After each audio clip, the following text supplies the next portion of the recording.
नमस्कार साथियों, मैं राहुल वर्मा आप लोगों का स्वागत करता हूं आपके अपने YouTube चैनल पर। तो कैसे हैं आप लोग? आशा करते हैं आप लोग जहां भी होंगे एकदम मस्त होंगे, स्वस्थ होंगे। तो जैसा कि हम लोग साइंस में टॉपिक पढ़ रहे थे बायोलॉजी, और बायोलॉजी की जब हम बात करते हैं तो बायोलॉजी में हमारा टॉपिक ग्रंथि ग्लैंड चल रहा था, जो कि ख़त्म हो चुका है। और जो भी लोग अभी तक ग्रंथि टॉपिक नहीं पढ़े हुए हैं वो पीछे हमारे चैनल पर जाकर और वीडियो को देख सकते हैं, ठीक है। इसके अलावा हमने बायोलॉजी में कई सारे टॉपिक खत्म कर दिए, जैसे ब्लड हमने पढ़ लिया है, कोशिका हमने पढ़ लिया है, पोषक तत्व हमने पढ़ लिया है, और अभी जल्दी में ही हम लोगों ने ख़त्म किया है ग्रंथि ग्लैंड के बारे में, ठीक है, जहाँ से खूब क्वेश्चन पूछे जाते हैं। एक आज हम आप लोगों के लिए एक नया टॉपिक लेकर आए हैं, और नए टॉपिक की जब हम बात करते हैं तो इम्पॉर्टेंट टॉपिक है जहाँ से खूब क्वेश्चन आपके एग्जाम में पूछे जाते हैं। ध्यान दीजिएगा, तंत्रिका तंत्र की जब हम बात करते हैं, ध्यान दीजिएगा, तंत्रिका तंत्र, ठीक है, तंत्रिका तंत्र, और इसे ही नर्वस सिस्टम कहा जाता है, नर्वस सिस्टम, ठीक है, नर्वस सिस्टम या तंत्रिका तंत्र। क्लियर? नर्वस सिस्टम से जब आप देखेंगे तो आपके एग्जाम में भर भर के प्रश्न आते हैं, और इसी के बारे में हम लोगों को चर्चा करना है। जब हम तंत्रिका तंत्र की बात करते हैं कि तंत्रिका तंत्र कहते किसे हैं, तो ऐसा तंत्र, तंत्र मतलब अंग ही होता है, तो ऐसा अंग, ऐसा अंग, अंग या ऐसा तंत्र जो कई अंगों पर नियंत्रण बनाए रखता है, नियंत्रण बनाए रखता है, ठीक है, नियंत्रण बनाए रखता है, बनाए रखता है, ठीक है। ऐसा तंत्र हमारे शरीर का एक ऐसा तंत्र, एक ऐसा सिस्टम जो कई अंगों पर अपना नियंत्रण बनाए रखता है, उसे ही हम क्या कह देते हैं? नर्वस सिस्टम कह देते हैं, तंत्रिका तंत्र कह देते हैं। क्लियर है? जब हम तंत्रिका तंत्र की बात करते हैं तो ध्यान दीजिएगा, तंत्रिका तंत्र जो होता है वो मुख्यतः 3 भागों में बांटा गया है। कितने भागों में? 3 भागों में बांटा गया, और 3 भाग में सबसे पहले अगर हम बात करते हैं तो होता है केंद्रीय तंत्रिका तंत्र। क्या होता है भैया? केंद्रीय तंत्रिका तंत्र होता है, ठीक है, केंद्रीय तंत्रिका तंत्र होता है। और दूसरे की जब हम बात करते हैं तो दूसरा होता है स्वायत्त, स्वायत्त तंत्रिका तंत्र होता है,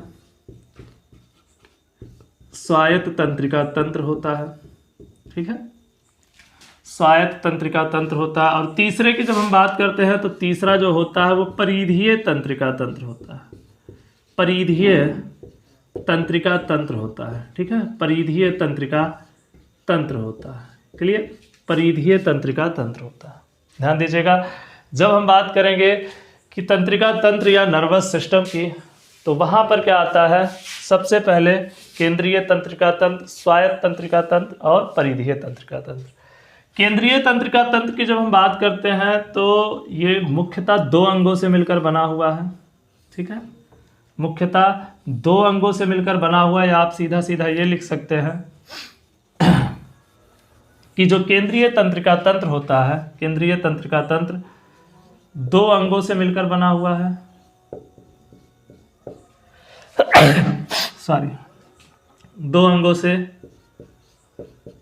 मिलकर बना हुआ है, मिलकर बना हुआ है, बना हुआ है, ठीक है, 2 अंगों से मिलकर बना हुआ है क्या? हमारा केंद्रीय तंत्रिका तंत्र। क्लियर है?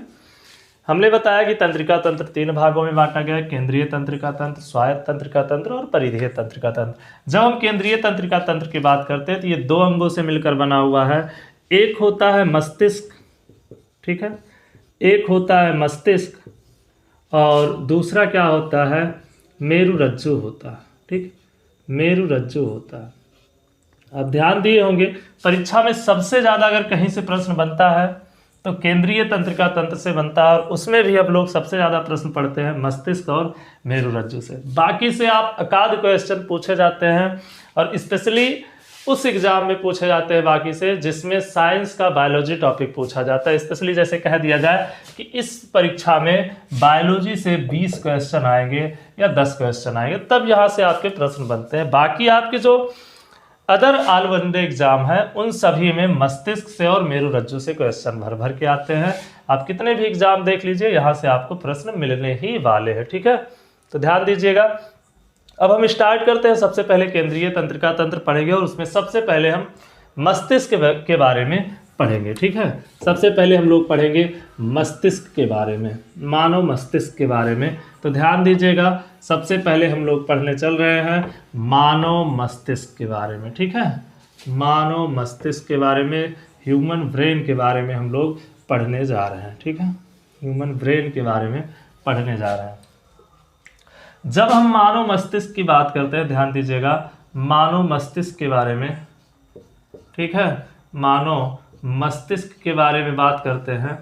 ठीक है, तो कुछ बेसिक जानकारी है जहाँ से खूब प्रश्न यहीं से ही बेसिक ही बन जाते हैं। उसके बाद हम मस्तिष्क के अंदर जाएंगे कि मस्तिष्क के कितने भाग होते हैं, सारी चीज़ों के बारे में पढ़ेंगे। ठीक है, तो मस्तिष्क के बारे में अध्ययन करना, ध्यान दीजिएगा, अध्ययन करना क्या कहलाता है? अध्ययन करना क्या कहलाता है? अध्ययन करना न्यूरोलॉजी कहलाता है। क्या कहलाता भैया? न्यूरोलॉजी कहलाता। ठीक है, न्यूरोलॉजी कहलाता है। क्लियर? मस्तिष्क के बारे में पढ़ना, मस्तिष्क के बारे में अध्ययन करना, ठीक है, ये सभी चीज़ें क्या कहलाते हैं? न्यूरोलॉजी कहलाता है। और न्यूरोलॉजिस्ट उसे कहते हैं जो मस्तिष्क विशेषज्ञ होते हैं, दिमाग के डॉक्टर होते हैं, उन्हें न्यूरोलॉजिस्ट बोलते हैं। क्लियर है? न्यूरोलॉजिस्ट बोलते हैं। ठीक, जब हम मस्तिष्क की बात करते हैं तो मस्तिष्क के अध्ययन को हमने क्या कहा? न्यूरोलॉजी कहते हैं। ध्यान दीजिएगा, मस्तिष्क के, मानव मस्तिष्क का जो स्थान होता है, ध्यान दीजिएगा, कभी आपसे पूछा जाए कि मानव में मस्तिष्क कहाँ पर होता है, तो आपको ऑप्शन में मिलेगा कपाल के नीचे। ठीक है, कपाल के नीचे होता है। ध्यान दीजिएगा, कपाल के नीचे होता है। कपाल मतलब क्या हो गया? कपाल मतलब हो गया खोपड़ी। क्या हो गया भैया? खोपड़ी के नीचे क्या होता है? मस्तिष्क होता है। और जब हम खोपड़ी की बात करते हैं तो खोपड़ी में कई बार पूछा गया है तो कितनी हड्डियां पाई जाती है। ठीक है, खोपड़ी में जब हम बात करते हैं, खोपड़ी में कुल मिलाकर 8 हड्डियां पाई जाती हैं। ठीक है, 8 हड्डियां पाई जाती हैं। 8 हड्डियां पाई जाती है। ध्यान दीजिएगा, खोपड़ी के नीचे या कपाल के नीचे क्या होता है? मस्तिष्क होता है। और कपाल के नीचे मस्तिष्क होता है और उस पर कितनी हड्डियां पाई जाती है? खोपड़ी में कुल मिलाकर 8 हड्डियां पाई जाती है। ये भी क्वेश्चन पूछा जाता है। और क्वेश्चन पूछा जाता है खोपड़ी में क्या होता है? तो खोपड़ी की जब हम बात करते हैं, कपाल की जब हम बात करते हैं, तो कपाल में भैया 1 से, ध्यान दीजिएगा, 1 से 1.5 लीटर क्या पाया जाता है? 1 से 1.5 लीटर रक्त पाया जाता है। क्या पाया जाता है? 1 से 1.5 लीटर रक्त पाया जाता है। ध्यान दीजिएगा, 1 से 1.5 लीटर क्या पाया जाता है? रक्त पाया जाता है। क्लियर है? 1 से 1.5 लीटर क्या पाया जाता है भैया? रक्त पाया जाता है। कपाल के नीचे होता है। और कपाल या खोपड़ी में कितनी हड्डियां होती हैं? 8 हड्डियां पाई जाती हैं। 8 हड्डियां क्या होती है भैया? पाई जाती हैं। ध्यान दीजिएगा, 8 हड्डियां पाई जाती हैं। मानव मस्तिष्क के बारे में हम लोग पढ़ रहे हैं। तंत्रिका तंत्र का, केंद्रीय तंत्रिका तंत्र का ये एक पार्ट है मानव मस्तिष्क, जिसके अध्ययन को, जिसके बारे में पढ़ना ही क्या कहलाता है? न्यूरोलॉजी कहलाता है। स्थान कपाल के नीचे या हम कह दें खोपड़ी के नीचे होता है। खोपड़ी में कुल मिलाकर 8 हड्डियां पाई जाती है।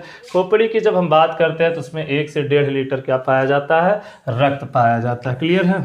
अब इसके बारे में अगर हम ध्यान दीजिएगा, वजन से भी खूब क्वेश्चन बनते हैं। जब हम वजन की बात करते हैं तो वजन से भी खूब क्वेश्चन बनते हैं। वजन की जब हम बात करते हैं तो वजन से प्रश्न क्या बनेंगे? ध्यान दीजिएगा, वजन से प्रश्न क्या बनेंगे? अगर आपसे वजन पूछ लिया जाए तो नर में अलग होता है और मादा में अलग होता है, दोनों का लिख लीजिएगा।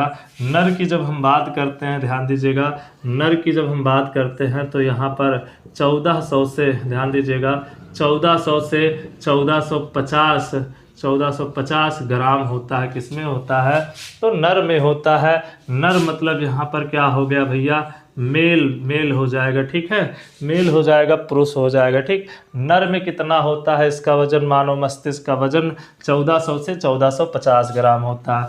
मादा कह दे या हम क्या कह दे भैया, फीमेल कह दे, फीमेल में जो ब्रेन का वजन होता है, वेट होता है, वो कितना होता है, तो वो 1300 से 1350 ग्राम होता है। ध्यान दीजिएगा 1300 से 1350 ग्राम होता है। तो इस बात से आप ये अंदाज़ा न लगाइएगा भैया कि महिलाओं के दिमाग का वजन कम होता है, इसका मतलब ये नहीं कि महिलाओं में दिमाग कम होता है।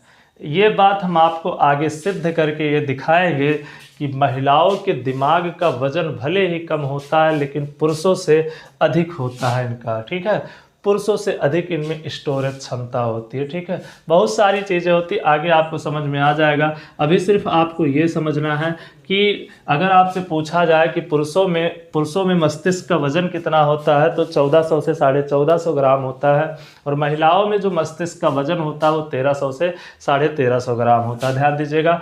बच्चों की अगर हम बात करते हैं, बच्चों में या जन्म के तुरंत बाद, ठीक है, जन्म के नोट करके पॉइंट लिख लीजिएगा नोट में, ठीक है, कि जन्म के तुरंत बाद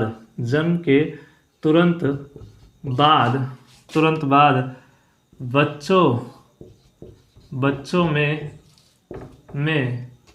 मस्तिष्क का वजन 250 से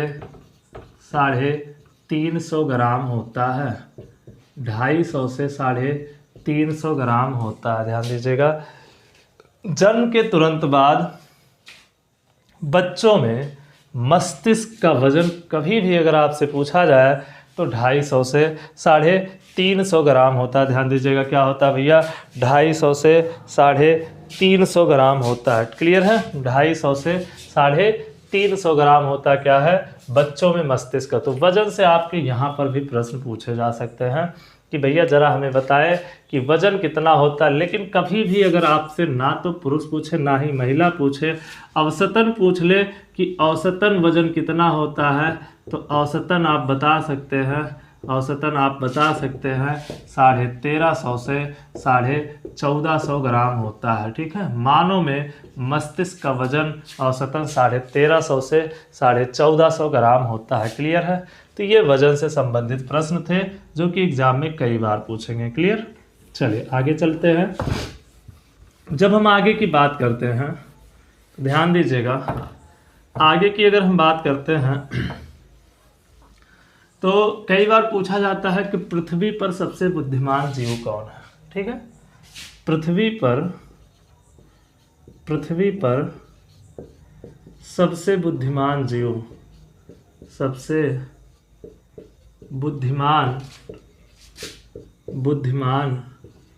जीव जब भी हम बात करेंगे, पृथ्वी पर सबसे बुद्धिमान जीव की जब भी हम बात करते हैं, पृथ्वी पर सबसे बुद्धिमान जीव, तो पहले नंबर पे आ जाता है मानव।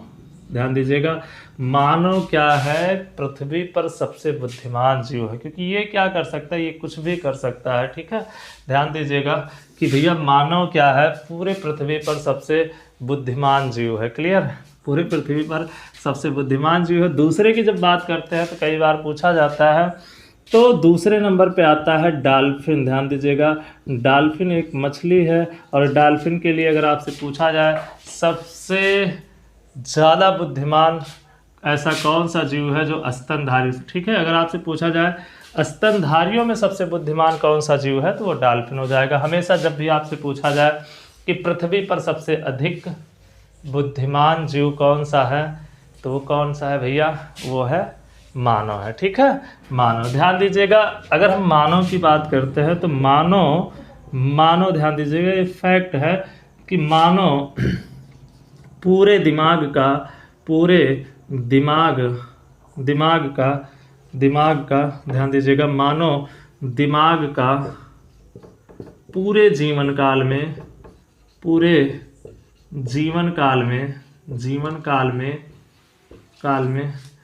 केवल 2.5 से 3% प्रयोग में लाता है।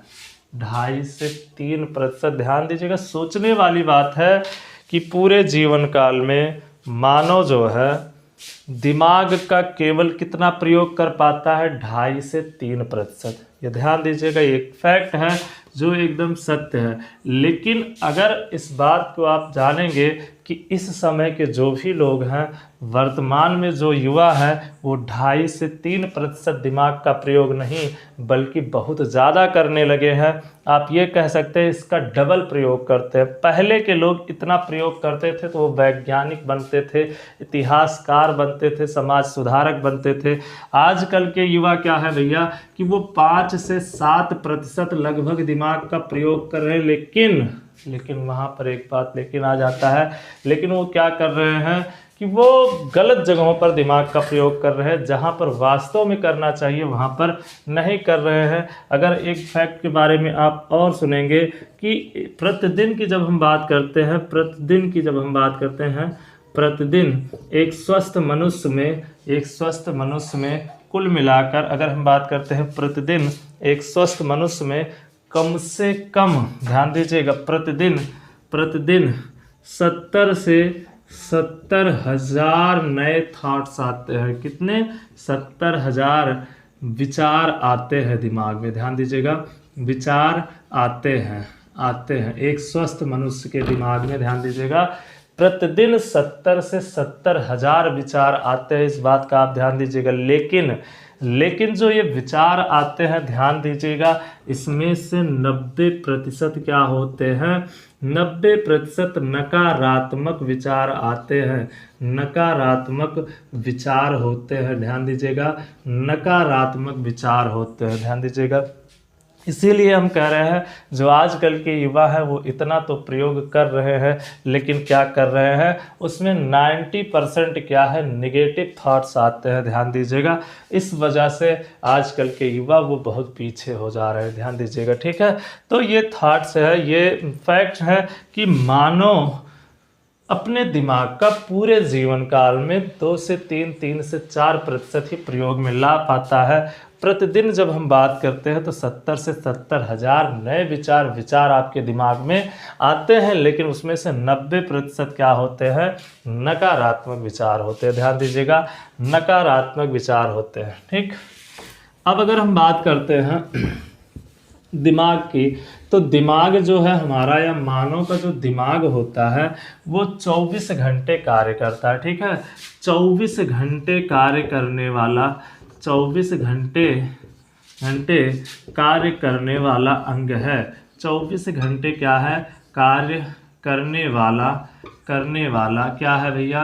अंग है। ठीक है, 24 घंटा कार्य करने वाला मानव शरीर में 24 घंटा कार्य करने वाले। अब ये ना सोचे कि आप अगर सो रहे हैं तो उस समय आपका दिमाग नहीं काम कर रहा है। ठीक है, तो आप कुछ भी कर रहे हैं, ध्यान दीजिएगा कि आपका जो मस्तिष्क होता है वो 24 घंटे कार्य करता है। ठीक, और 24 घंटे कार्य करने के लिए किस चीज़ की आवश्यकता होती है? ऊर्जा की आवश्यकता होती है। तो 24 घंटा कार्य करने के लिए इससे भी ऊर्जा की आवश्यकता होगी।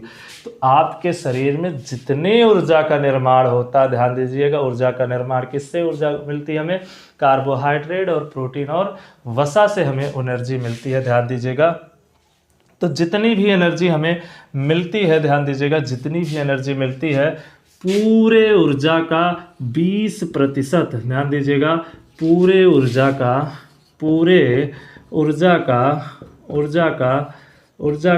20%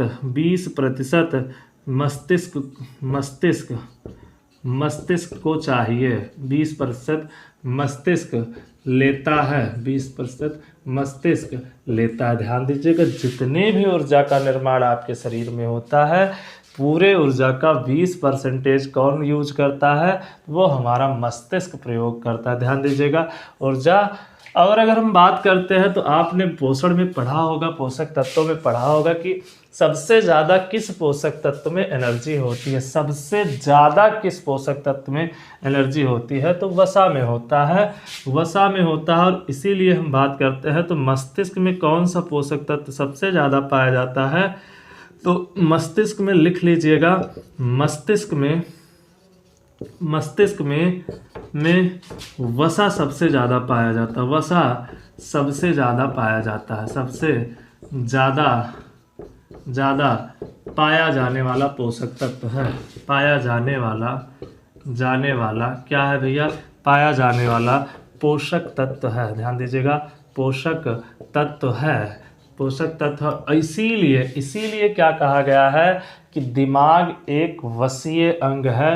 मानव का जो मस्तिष्क होता है, ध्यान दीजिएगा, जो मस्तिष्क होता है वो क्या है, मस्तिष्क एक वसीय अंग है। क्या है भैया, एक वसीय अंग है। ध्यान दीजिएगा, वसीय अंग है। क्यों है भैया, क्योंकि इसमें वसा का मात्रा अधिक पाया जाता। पूछा जाए कि मानव मस्तिष्क में या मस्तिष्क में सबसे अधिक मात्रा में पाया जाने वाला पोषक तत्व क्या है, तो सबसे अधिक मात्रा में पाया जाने वाला पोषक तत्व क्या होता है भैया, वसा होता है। लेकिन आपसे अगर पूछा जाए कि कौन सा तत्व सबसे अधिक पाया जाता है, तो मानव के मस्तिष्क में सोडियम की जब हम बात करते हैं, सोडियम की बात करते हैं, तो सोडियम सबसे अधिक मात्रा में पाया जाने वाला खनिज तत्व है। सबसे अधिक मात्रा में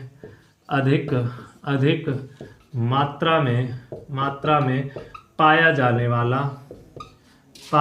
वाला क्या है, खनिज है, पाया जाने वाला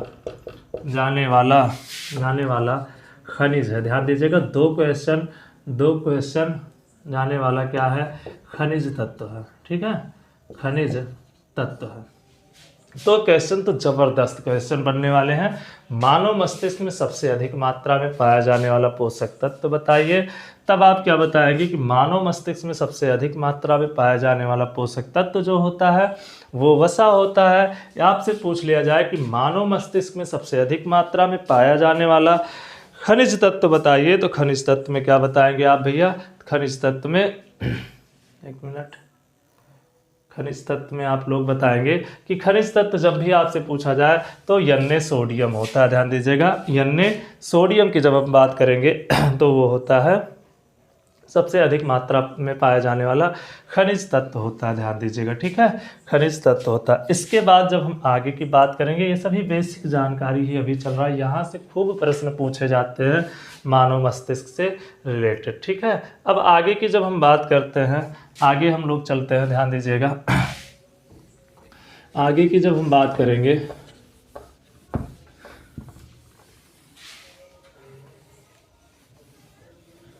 ठीक, तो जो ये मानव मस्तिष्क होती है, इसकी सबसे छोटी इकाई, ध्यान दीजिएगा, सबसे छोटी इकाई अगर आपसे पूछा जाए, सबसे छोटी इकाई क्या होता है, तो न्यूरॉन होता है, न्यूरॉन्स होता है। ठीक है, या न्यूरॉन लिख लीजिएगा डायरेक्टली, न्यूरॉन होते हैं। न्यूरॉन कोशिकाओं से किसका निर्माण हुआ है, मानव मस्तिष्क का निर्माण हुआ। ठीक है, तो सबसे छोटी, ठीक है, मस्तिष्क की सबसे छोटी कोशिका पूछी जाए तो न्यूरॉन्स, मस्तिष्क की सबसे छोटी इकाई पूछी जाए तो न्यूरॉन्स, या आपसे पूछ लिया जाए तंत्र की सबसे छोटी इकाई बताइए, तंत्र की सबसे छोटी इकाई बताइए, सबसे छोटी इकाई अगर आपसे पूछ लिया जाए, छोटी इकाई पूछ लिया जाए तो क्या होगा भैया, न्यूरॉन होगा। ठीक है, न्यूरॉन होगा। अगर हम बात करते हैं हमारे शरीर में या मानव शरीर में न्यूरॉन्स की संख्या कितनी होती है, तो न्यूरॉन्स की संख्या लिख लीजिएगा, न्यूरॉन्स की संख्या इतनी होती है कि जितना आप सोच नहीं सकते हैं। न्यूरॉन्स की संख्या लगभग 100 मिलियन होती है। कितना होती है भैया, 100 मिलियन होती है। और 1 मिलियन में अगर आपको पता हो तो 1 मिलियन बराबर 10 लाख के होता है। तो संख्या में कितना होता है, 100 मिलियन होता है। ध्यान दीजिएगा, इसके लिए एक और नोट करके पॉइंट लिख लीजिएगा कि आपके पूरे शरीर में जितनी भी कोशिकाएं पाई जाती हैं, सबसे कम पुनः निर्माण करने की क्षमता किसमें होती है, न्यूरॉन कोशिकाओं में होती है। ठीक है, तो न्यूरॉन्स के लिए लिख सकते हैं कि सबसे कम पुनः निर्माण की पुनः निर्माण की क्षमता, क्षमता किसमें होती है? अगर आपसे पूछा जाए क्षमता सबसे कम किसमें होती है, तो वो होती है न्यूरॉन्स में होती है। इसीलिए आपसे कहते हैं कि दिमाग में चोट नहीं लगना चाहिए। सिर में चोट जो होता है वो बहुत खतरनाक होता है। क्यों होता है भैया? क्योंकि ये जो मस्तिष्क होता है ना, ये न्यूरॉन्स से मिलकर बना हुआ। न्यूरॉन्स एक कोशिका है, सबसे छोटी कोशिका है मानव मस्तिष्क का या तंत्र नर्वस सिस्टम की जब भी बात करेंगे, ठीक है। तो इसमें क्या होता है ना कि सबसे कम पुनः निर्माण की मतलब बहुत कम आशा होता है कि ये जल्दी से ठीक होगा या ठीक ही नहीं होता चोट। सबसे कम पुनः निर्माण की क्षमता किस कोशिका में होती है? तो न्यूरॉन्स। किस अंग में होती है? तो मस्तिष्क। कभी भी आपसे पूछा जाए। अब इसी समय हम ये पॉइंट भी लिख सकते हैं कि मानव शरीर में सबसे अधिक पुनः निर्माण की क्षमता किसमें होती है? सबसे अधिक पुनः निर्माण की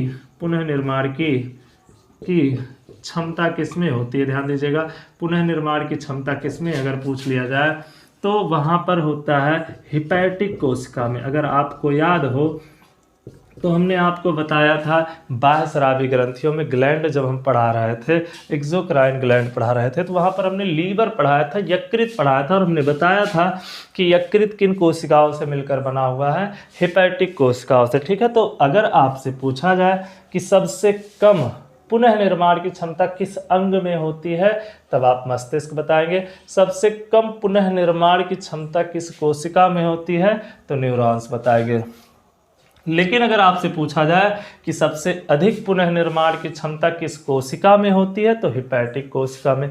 किस अंग में होती है? तो हिपैटिक कोशिकाओं से मिलकर हमारा लीवर बना हुआ है, यकृत बना हुआ है, तब वहाँ पर आप बताएंगे कि सबसे अधिक पुनः निर्माण की क्षमता रखने वाला अंग हमारा कौन सा है? तो वो लीवर है। क्लियर है भैया? तो यहाँ तक हमें नहीं लगता किसी कोई समस्या होने वाली। क्लियर?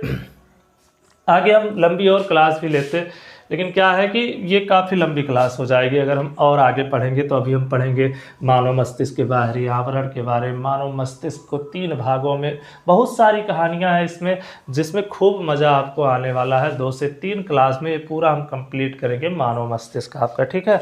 तो अगर आपको बेहतर लगी होगी क्लास तो भैया कमेंट बॉक्स में ज़रूर कमेंट करके बताइएगा लास्ट में कि ये क्लास आपको, जो नर्वस सिस्टम आज आप लोगों ने पढ़ा है, ये आप लोगों को कैसी लगी। क्लास के बारे में आप लोग कमेंट बॉक्स में कमेंट करके ज़रूर बताइएगा कि आपको ये क्लास कैसी लगी, ठीक है, जिससे हम और बेहतर करेंगे। बाकी आगे क्लास लगातार ऐसे ही चलती रहेगी। जो भी लोग, बार बार कहते हैं भैया, जो भी लोग चैनल पर नए हैं तो चैनल को सब्सक्राइब कर लीजिए और बेल आइकन को दबा दीजिए, जिससे जितने भी नई वीडियो बने वो सारी की सारी जानकारी, सारी की सारी नोटिफिकेशन आप लोगों तक ज़रूर पहुंच जाए। जैसे कि हर वीडियो के आखिरी में हम भैया आपको एक होमवर्क देते हैं और आप क्या करते हैं, उस होमवर्क का आंसर ही नहीं देते। आप इतने अच्छे हैं कि उस होमवर्क का आंसर नहीं देते हैं, तो आंसर ज़रूर दीजिएगा। होमवर्क हम आपके लिए लिख दे रहे हैं यहाँ पर कि होमवर्क क्या है आपका। होमवर्क आपको ये बताना है, ध्यान दीजिएगा, होमवर्क ये बताना है कि आपको कि खोपड़ी में कितना लीटर खून पाया जाता है, ठीक है। खोपड़ी में कितना रक्त होता है, ठीक है। खोपड़ी में कितना रक्त होता है, खोपड़ी या हम कह दें इसे ही कपाल, ठीक है। कपाल में कितना रक्त होता है, कितना रक्त होता है, ध्यान दीजिएगा। ये आज का आपका होमवर्क है भैया। और बार बार आप लोगों से रिक्वेस्ट है, अगर वीडियो आपको भैया अच्छी लगी हो ना तो वीडियो को शेयर कर दीजिए और सब्सक्राइब कर दीजिए, बेल आइकन को दबा दीजिए। मिलते हैं कल अगले और बेहतरीन वीडियो के साथ में। तब तक के लिए bye bye, good night, take care.